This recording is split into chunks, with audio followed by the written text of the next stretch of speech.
The morning TV. लोमड़ी और बीमार शेर की कहानी। जंगल का राजा शेर बूढ़ा हो चला था। उसकी शक्ति क्षीण हो गई थी।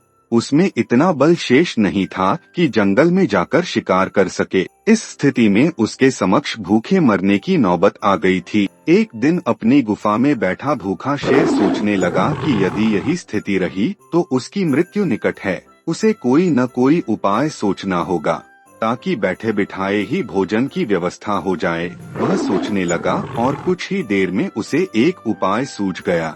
एक चिड़िया की सहायता से उसने पूरे जंगल में अपने बीमार होने की खबर फैला दी। जंगल के राजा शेर के बीमार होने की खबर सुनकर जंगल के जानवर उसका हालचाल पूछने उसके पास पहुंचने लगे। शेर इसी ताक में था।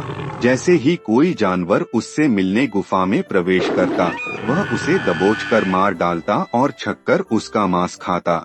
हर दिन कोई न कोई जानवर उसे देखने आता रहता और शेर को गुफा में ही शिकार हाथ लग जाता। उसके दिन बड़े आराम से गुजरने लगे। अब उसे भोजन के लिए जंगल में भटकने की आवश्यकता नहीं रह गई थी। बिना मेहनत के उसे अपनी ही गुफा में भरपेट भोजन मिलने लगा था। कुछ ही दिनों में वह अच्छा मोटा हो गया। एक सुबह एक लोमड़ी उसे देखने आई। लोमड़ी चालाक थी। वह गुफा के अंदर नहीं गई, बल्कि गुफा के द्वार पर खड़ी हो गई। वहीं से उसने शेर से पूछा, वनराज, आपकी तबीयत कैसी है? क्या अब आप अच्छा महसूस कर रहे हैं?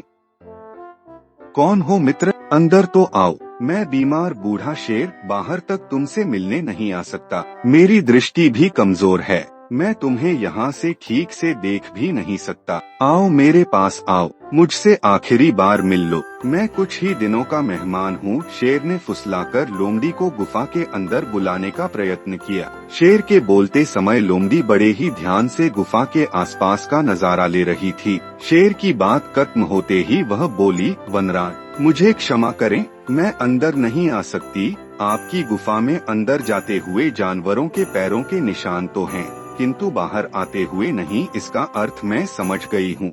सब कुछ जानते बूझते हुए भी यदि मैं अंदर आ गई तो उस जानवरों की तरह मारी जाऊंगी जिनके पैरों के ये निशान हैं। इसलिए मैं जा रही हूँ। लोमड़ी ने जंगल में जाकर बूढ़े शेर की करतूत सभी जानवरों को बता दी। उसके बाद कोई भी जानवर शेर से मिलने नहीं गया। इस तरह अपनी बुद्धिमानी से लोमड़ी ने न सिर्फ अपनी जान बचाई, बल्कि जंगल के अन्य जानवरों को भी शेर के हाथों मरने से बचा लिया। इससे हमें यह सीख मिलती है कि बुद्धिमान व्यक्ति दूसरों की गलतियों से सबक लेते हैं। ऐसे ही और वीडियो के लिए हमारे चैनल द मॉर्निंग टीवी को सब्सक्राइब करें।